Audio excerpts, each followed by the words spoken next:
Samia Suluhu ajipata matatani baada ya kesi nzito dhidi yake kuanza rasmi. Hujambo na karibu kwa taarifa zetu za Kenyascope.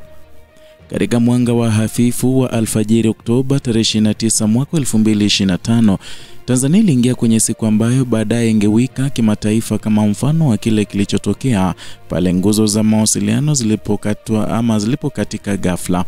Mtandao mzima wa taifa ulizimwa kwa siku 7 mfululizo, tukio lilokatiza huduma za benki mtandaoni, telemedicine, mawasiliano ya dharura, mifumo ya taarifa za uchaguzi na shughuli za kiuchumi zinazotegemea interneti. Hasara ya mamilioni ya shilingi ilitawanywa kimya katikati ya kiza cha kidijitali, huku mamilioni ya wananchi wakibaki kwenye sintofahamu wakati nchi ikishuhudia uchaguzi mkuu bila miundombinu inayoruhusu taarifa kusambaa kwa uhuru. Ni tukio lilokuja bila utangulizi, bila masharti na bila maelezo kutoka kwa mamlaka za ndani. Ni jambo ambalo limesababisha Kituo cha Sheria na Haki za Binadamu LHRC kuwasilisha kesi ya nambari 56 ya mwaka 2025 katika Mahakama ya Haki ya Afrika Mashariki, wakitaka tamko la kisheria dhidi ya kitendo hicho kilichoacha mwanya mkubwa katika misingi ya haki, demokrasia na utawala wa sheria. Kesi hii imeibuka kama moja ya mashauri mazito zaidi kuwahi kuwasilishwa dhidi ya hatua za udhibiti wa interneti kwenye ukanda wa Afrika Mashariki, na inatazamiwa kuweka mwelekeo mpya kuhusu jinsi mataifa ya kanda yanavyoweza au kushindwa kudhibiti mawasiliano katika mazingira ya kisiasa yenye misukosuko.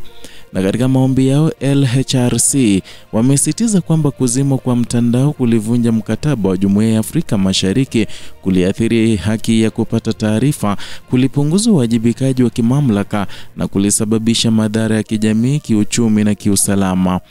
Kwa mara ya kwanza, mahakama ya kikanda inaombwa kutathmini kisa ambacho kinaakisi mjadala mpana kuhusu usalama wa kidijitali na matumizi ya mamlaka katika kipindi cha uchaguzi, mjadala ambao tayari umezunguka mataifa mengi barani Afrika. Kuzimika kwa mtandao kulikuja katika kipindi ambacho taifa lilihitaji zaidi mifumo ya mawasiliano kuliko wakati mwingine wowote. Telehealth iliyokuwa inatumika na maelfu ya wagonjwa, hususan wale waliokuwa wakipokea huduma za ushauri wa kiafya kwa njia ya video, ilikatika papo hapo na wengi wakabaki bila njia ya kupata usaidizi. Sekta ya benki mtandaoni, ambayo kwa miaka kadhaa imekuwa uti wa mgongo wa huduma za kifedha, ilianguka kwa siku 7, ikivuruga malipo, mikopo, ufanyaji biashara na huduma za kibenki ambazo huzalisha mapato makubwa kwa serikali na sekta binafsi. Katika hospitali mbalimbali, madaktari na wateja wa telemedicine walijikuta katika pengo ambalo halikuwepo siku moja kabla, wakikosa njia za kushauriana na madaktari wa vituo vikuu, na wakati huo vituo vya dharura vilipoteza uwezo wa kupata taarifa muhimu za kimtandao, ikiwemo ramani ya usaidizi kwa wahanga wa ajali na majanga. Na katika baadhi ya maeneo, mifumo iliunganishwa na GPS ilishindwa kufanya kazi na kusababisha ucheleweshaji wa huduma za uokoaji. Na katika sekta ya biashara, kampuni nyingi zilikosa uwezo wa kuchakata malipo ya mtandaoni, na mlolongo wa kuagiza wa uagizaji bidhaa ulisimama. Kiwango cha uzalishaji kilishuka na viwanda vikapoteza siku muhimu za uzalishaji, hasa vile vinavyotegemea mawasiliano na mifumo ya kidijitali kupanga kazi zao. Athari za kiuchumi ziliporipotiwa kufikia mamilioni ya shilingi, na baadhi ya wafanyabiashara wadogo walipoteza mapato ya siku kadhaa kwa kukosa njia za kuuziana bidhaa kwa kutumia huduma za simu. Lakini zaidi ya hasara za kifedha, kipande kikubwa cha madhara kilikuwa kwenye saikolojia ya wananchi, ambao kwa miaka mingi wamezoea kupata taarifa kwa wakati kupitia simu zao. Kukatika kwa mitandao ya kijamii na tovuti za habari uliacha jamii katika hali ya kutojua kinachoendelea wakati taifa likipitia zoezi nyeti la uchaguzi. Hali iliongeza uvumi, hofu na msongamano wa taarifa zisizo na uhakika. Kesi hiyo ya LHRC imepata uzito wa kimataifa kwa sababu inashabihiana na madhara ya kuzimwa kwa interneti katika mataifa mengine barani Afrika kama nchi ya Uganda, Ethiopia, Chad na Sudan, ambapo hatua kama hizo zimewahi kuripotiwa wakati wa matukio ya kisiasa. Na katika kila tukio, mifumo ya kimataifa ya haki ilisisitiza kuwa kuzimwa kwa mitandao kunapaswa kuwa hatua ya mwisho zaidi baada ya uchunguzi makini wa kisheria. Na katika mfano wa Ethiopia mwaka 2020, kuzimwa kwa mitandao kulisababisha kukatizwa kwa shughuli za benki kwa siku kadhaa na kusababisha mamilioni ya dola kupotea. Na katika Chad, hatua hiyo pia ilileta taharuki kwa sekta ya afya na elimu. LHRC imeweka mifano hii kama kumbukumbu muhimu, ikisisitiza kwa tatizo linaloshuhudiwa Tanzania aliko peke yake, bali ni sehemu ya mwenendo mpana unaohitaji kujadiliwa katika kiwango cha kiwanda.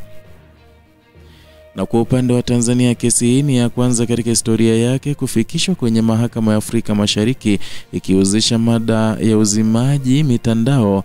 Jambo hili limeongeza uzito wa mjadala, kwani inafungua njia kwa mashirika na wananchi kuhoji kisheria hatua ambazo hapo awali zilionekana kuwa mamlaka ya ndani ya taifa. Na katika maelezo yao, LHRC wanatilia mkazo kuwa kuzimwa kwa mtandao kulikiuka misingi ya utawala bora na utambuliwa kwenye mkataba wa EAC, na wanatetea haki ya kupata taarifa kama moja ya nguzo za uwajibikaji na ushirikishwaji wa umma katika masuala ya kitaifa. Kesi hii inachora mstari unaotenganisha haki za msingi za wananchi na matumizi ya mamlaka katika mazingira taharuki ya kisiasa. Wameomba mahakama ya Afrika Mashariki tamke wazi kuwa hatua hiyo ilikuwa kinyume cha mkataba huo na kwamba ipaswi kurudiwa bila msingi maalum wa kisheria au amri ya mahakama yenye ushahidi wa kutosha. Na katika ufafanuzi wao wa msingi wanasema kuwa kuzimwa kwa mtandao si tu swala la kiufundi, bali ni kitendo kinachoathiri maboresho utendaji wa serikali, uchumi na maisha ya watu. Kesi hii imewasilishwa katika wakati ambao mjadala kuhusu uwajibikaji wa kimamlaka umeendelea kuongezeka katika ukanda wa Afrika Mashariki, na kwa miaka kadhaa mashirika ya haki za binadamu yamekuwa yakihimiza mahakama za kikanda kuchukua jukumu kubwa zaidi katika kulinda haki za kisiasa ambazo zinategemea teknolojia. Na kesi hii ya Tanzania inaonekana kama jaribio la kuliweka swala hilo katika mizani ya kisheria ambayo inaweza kuwa mfano wa mataifa mengine. Katika taratibu za mahakama ya Afrika Mashariki, baada ya ombi la awali kuwasilishwa, msajili wa mahakama anapaswa kutoa taarifa kwa mwanasheria mkuu wa nchi inayoandikiwa kesi. Kwa mujibu wa taratibu hizo, mwanasheria mkuu wa Tanzania anayetarajiwa kujibu maombi ndani ya siku 45, ikiwa ni hatua ya kwanza kueleza msimamo wa kisheria kuhusu tukio hilo. Usikilizwaji wa kesi ikikubalika kuingia hatua ya majadiliano, basi utafungua mlango wa mjadala mpana kuhusu viwango vya ulinzi wa haki za kidijitali katika ukanda wa Afrika Mashariki. Wataalamu wa sheria wamewahi kuonya kuwa mara nyingi kesi kama hizi huchukua muda mrefu kutokana na uzito wa ushahidi unaohitajika kuthibitisha uhusiano kati ya madhara na hatua za serikali. Hata hivyo, kwa upande wa LHRC, ushahidi wa athari za kijamii, kiuchumi na kiusalama unaonekana kuwa mkubwa na wa moja kwa moja kutokana na kutegemea kwa taifa huduma za mtandao katika kila sekta.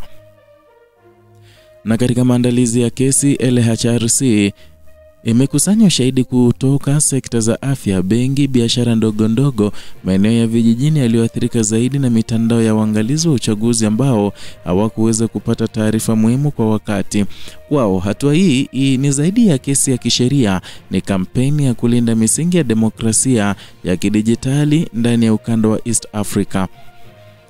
Kwa sasa kesi ya LHRC inasimama kama kioo kinachoangazia changamoto mpya zinazoikumba demokrasia katika karne ya 21, na katika kipindi ambacho dunia inahitaji mawasiliano ya uhakika ili kutekeleza majukumu ya msingi kama kupiga kura, kufanya biashara, kupata huduma za afya na kushiriki mijadala ya kitaifa. Kuzimwa kwa mtandao kunapoteza zaidi ya miundombinu ya kiteknolojia na kunapoteza imani ya wananchi kwa mifumo ya taifa.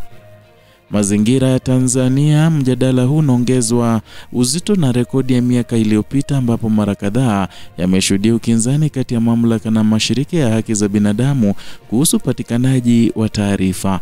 Na kesi imeibuka kama kipimo kipya cha uwezo wa taasisi za kikanda kupata suluhu katika mifumo ambayo imekuwa ikibadilika kwa kasi kuliko sheria zinazoendesha. Na kwa hatua yoyote itakayochukuliwa na mahakama ya Afrika Mashariki, athari zake zitaenda mbali nje ya mipaka ya Tanzania. Inaweza kuwa msingi wa sheria mpya, mwongozo wa utendaji wa serikali na dira mpya ya kulinda haki za kidijitali kwa mataifa yote ya EAC. Kwa sasa taifa linasubiri, kanda inasubiri na dunia inafuatilia mjadala wa haki za kidijitali. Inasubiri kuona hatima ya kesi hii ambayo imechochea mjadala mpana kuhusu uwiano kati ya usalama wa taifa na uhuru wa mawasiliano katika enzi ambayo teknolojia imekuwa si chaguo bali nguzo ya maisha ya kila siku. Ni hayo tuliokuandalia hapa Kenyascope, channel yako pendwa, na tunaomba uzidi kutusupport kwa habari tendeti kama hizi na uchambuzi wa kina. Zidi kusubscribe, kulike na kushare video zetu ili tuweze kuwafikia wote ambao hawajajua kwamba tushaleta habari hizi hapa Kenyascope.